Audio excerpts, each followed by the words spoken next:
नमस्ते और स्वागत है आप सभी का मेरे चैनल पर। मैं हूं डॉक्टर नलिनी तनेजा, एक थेरेपिस्ट, काउंसलर और लाइफ कोच। अपनी 1-to-1 कॉल्स, ट्रांसफॉर्मेशनल प्रोग्राम्स और कोचिंग के जरिए मैं लोगों को उनके मानसिक तनाव, ट्रॉमा और जीवन की उलझनों से बाहर निकलकर एक स्पष्ट, स्वस्थ और संतुलित जीवन जीने में मदद करती हूँ।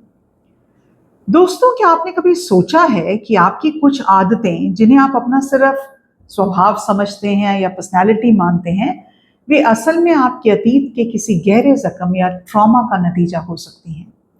कई बार जो व्यवहार हमें बिल्कुल सामान्य सा लगता है, वो वास्तव में हमारे नर्वस सिस्टम द्वारा खुद को बचाने के लिए अपनाया गया एक सर्वाइवल मैकेनिज्म हो सकता है। आज के इस वीडियो में मैं कुछ ऐसी आदतों के बारे में गहराई से बात करूंगी जो दिखने में तो बेहद आम लगती हैं, लेकिन गहराई में अगर देखा जाए तो वो एक छुपा हुआ ट्रॉमा रिस्पॉन्स है। Through the process of this video, इसके एंड में जो हम बात करेंगे उसको बहुत ध्यान से सुनिएगा, क्योंकि वीडियो में कि बिल्कुल आखिर में मैं आपके साथ एक ऐसी सबसे महत्वपूर्ण और सीक्रेट टिप शेयर करने वाली हूं जो आपको इन ट्रॉमा रिस्पॉन्सिव आदतों के चक्र को तोड़ने में मदद करेगी। आगे बढ़ने से पहले अगर आप अपने जीवन में किसी भी तरह के मानसिक तनाव, रिश्तों की उलझन या बाउंड्रीज तय करने में कठिनाई महसूस कर रहे हैं, तो आप मेरे साथ एक 1-to-1 क्लैरिटी कॉल बुक कर सकते हैं। कॉल बुक करने का लिंक नीचे डिस्क्रिप्शन बॉक्स में दिया गया है, और साथ ही आप हमारी एक्सक्लूसिव मेंबरशिप लेने के लिए नीचे दिए गए ज्वाइन बटन को भी क्लिक कर सकते हैं। तो चलिए शुरुआत करते हैं इन 10 आदतों को और गहराई से इनके बारे में समझते हैं।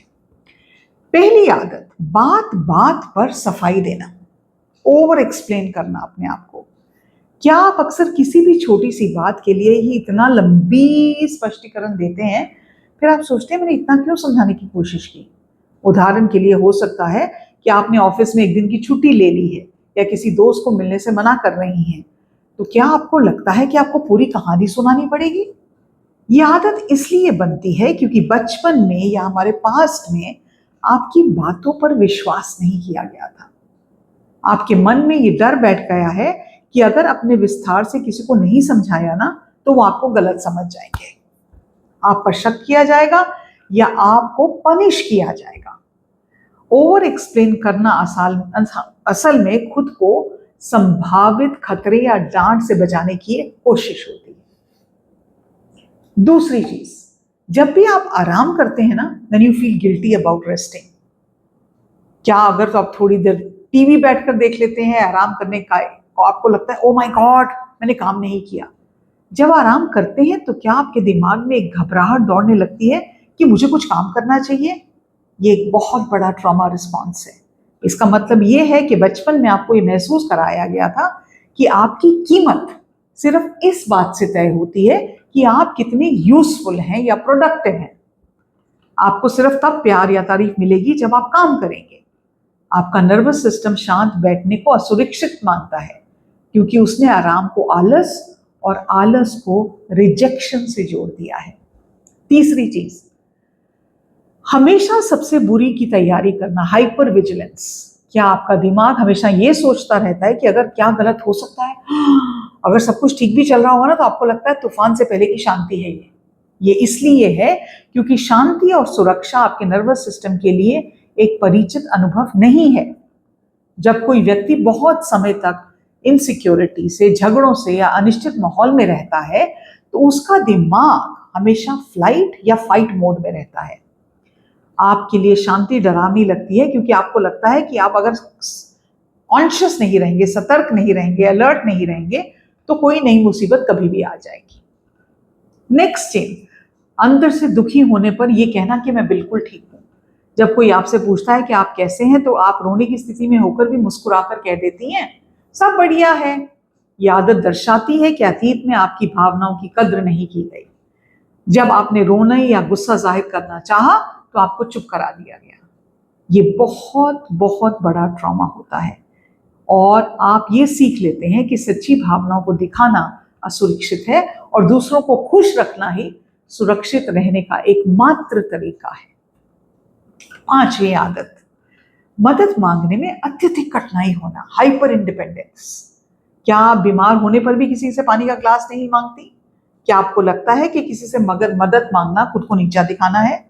हम इसे अक्सर कहते हैं मजबूती या इंडिपेंडेंस का नाम देते हैं, लेकिन ये है हाइपर इंडिपेंडेंस, जो एक ट्रॉमा रिस्पॉन्स है। ये तब पैदा होता है जब आपका बचपन में आपको ये सिखाया दिया जाता है कि आपकी जरूरतों को पूरा करने के लिए कोई भी मौजूद नहीं है।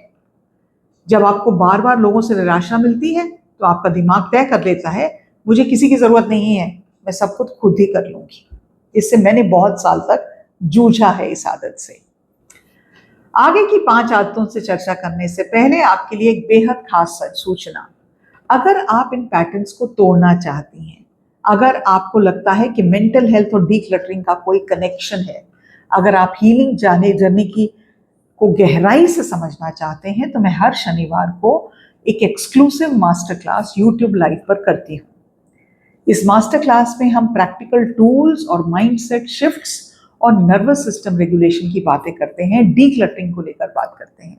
इस सेशन से जुड़ने और हमारे इनर सर्कल का हिस्सा बनने के लिए इस चैनल की मेंबरशिप जरूर ले सकते हैं आप, और इसको आप हर सैटरडे को ज्वाइन कर सकते हैं। छठी आदत, तारीफ स्वीकार ना कर पाना। जब कोई आपकी तारीफ करता है ना, कहता है आप बहुत अच्छे लग रहे हैं, आपने बहुत अच्छा काम किया है, तो आप तुरंत कह देती हैं अरे नहीं, ये तो बस ऐसे ही। तारीफ स्वीकार न कर पाना इस बात का संकेत है कि आपके अंदर इम्पोस्टर सिंड्रोम और कम आत्मसम्मान की जड़ें बहुत गहरी हैं। आपने कभी ये महसूस ही नहीं किया कि आपको सच में सराहा जा सकता है। आपको लगता है कि अगर आपकी तारीफ स्वीकार करेंगी तो लोग आपसे ज्यादा उम्मीदें लगा लेंगे और आप उन्हें निराश कर देंगे। 7वीं आदत, हर जगह में ऑब्सेसिव परफेक्शनिज्म, सफाई करना, परफेक्शनिज्म ढूंढना। कोई थोड़ी सी चीज भी अपनी जगह से हिल जाए ना तो आपको एंजाइटी होने लगती है। ये असल में कंट्रोल हासिल करने की एक कोशिश है। जब किसी बच्चे का बचपन बहुत बेकाबू और क्योटिक एनवायरनमेंट में बीतता है तो वो अपने बाहरी माहौल को पूरी तरह से कंट्रोल करने की कोशिश करता है। आपको लगता है कि अगर सब कुछ परफेक्ट रहेगा तो आपको ना तो कोई डांट पड़ेगी और आप सिक्योर महसूस करेंगी। 8वीं आदत, अपने दर्द पर हंस देना और बहुत तुरंत बात को बदल देना, using humour as a defence mechanism. क्या आपने जीवन की सबसे दुखद और दर्द घटनाओं को भी हंसते हंसते सुना देती हैं? इसे डार्क ह्यूमर कहते हैं या डिफेंस मैकेनिज्म कहते हैं। अपने दर्द पर हंसना इसलिए आसान लगता है क्योंकि डर और वल्नरेबिलिटी का सामना करना बहुत पेनफुल होता है। आपका दिमाग दर्द महसूस करने के डर से आपकी हंसी की ढाल को बना लेता है, और ताकि आपको कहीं ना कहीं चोट ना पहुंचे। ओवरवेल्म होने पर भी पूरी तरह बंद हो जाना, इमोशनल शटडाउन। जब कोई बहस होती है या तनाव होता है तो क्या आप अचानक से शांत हो जाती हैं, ब्लैंक हो जाती हैं, या वहां से कट ऑफ हो जाती हैं? इसे नर्वस सिस्टम का फ्रीज रिस्पॉन्स कहते हैं। जब आपकी बॉडी में बहुत सारा कॉर्टिसोल, स्ट्रेस हार्मोन लगता है तो दिमाग देखता है कि फ्लाइट या फाइट करने का संभव कोई चांस ही नहीं है, तो आप शटडाउन हो जाते हैं। आपका नर्वस सिस्टम ये सीख चुका है कि पूरी तरह से सुन्न हो जाना ही किसी भी नुकसान से बचने का सबसे सुरक्षित तरीका है। 10वीं आदत, खुद को हमेशा किसी ना किसी काम में व्यस्त रखना। क्या आप शेड्यूल हमेशा सुबह से रात तक ठसाठस भरा रहता है? क्या आप एक काम खत्म करते ही दूसरे काम में घुस जाती हैं? हमेशा व्यस्त रहना पसंद करती हैं, और ये आपको अपनी भावनाओं से भागने की कोशिश है। आप खुद को इसलिए व्यस्त रखती हैं ताकि आप धीमी ना हो, क्योंकि जैसे ही आप शांत होंगी और धीमी पड़ेंगी, वो सारी दबी हुई भावनाएं, वो दर्द और पुरानी यादें ऊपर आ जाएंगी जिन्हें आप महसूस नहीं करना चाहते। दोस्तों, इन आदतों को जानकर खुद को जज बिल्कुल मत करें, ना ही खुद को दोषी माने। ये आदतें आपकी गलती नहीं है, ये आपके नर्वस सिस्टम को जीवित रखने का और खुद को बचाने के तरीके हैं। लक्ष्य सिर्फ इन्हें पहचानना है, क्योंकि जागरूकता ही हीलिंग की पहली सीढ़ी है। और जैसे कि मैंने शुरुआत में कहा था, मैं एंड में आपको सबसे महत्वपूर्ण टिप दूंगी। जब भी आप इन 10 में से किसी भी आदत को खुद से महसूस करें तो खुद को कोसने के बजाय अपने नर्वस सिस्टम को धन्यवाद दें।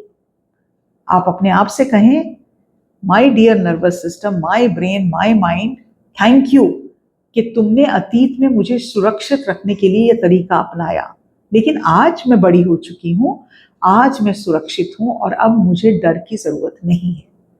जब आप डर के बजाय अपनी तरफ कंपैशन शो करती हैं तो आपका असली बदलाव शुरू होता है। अगर आपको ये वीडियो पसंद आया, आपको इसको लाइक करिए, शेयर करिए, और अगर आपको इस चैनल का कंटेंट अच्छा लगता है तो सब्सक्राइब करना मत भूलिएगा। 1-to-1 क्लैरिटी कॉल बुक करने के लिए लिंक और नंबर डिस्क्रिप्शन बॉक्स में है, और सैटरडे की मास्टर क्लास अटेंड करना बिल्कुल मत भूलिएगा। ये मेरी गारंटी है, जब आप मास्टर क्लास अटेंड करेंगी आप उसमें कुछ ना कुछ ऐसा सीखेंगी जिसमें आपके जीवन को परिवर्तित करने की ताकत है। आज के लिए इतना ही। नमस्कार।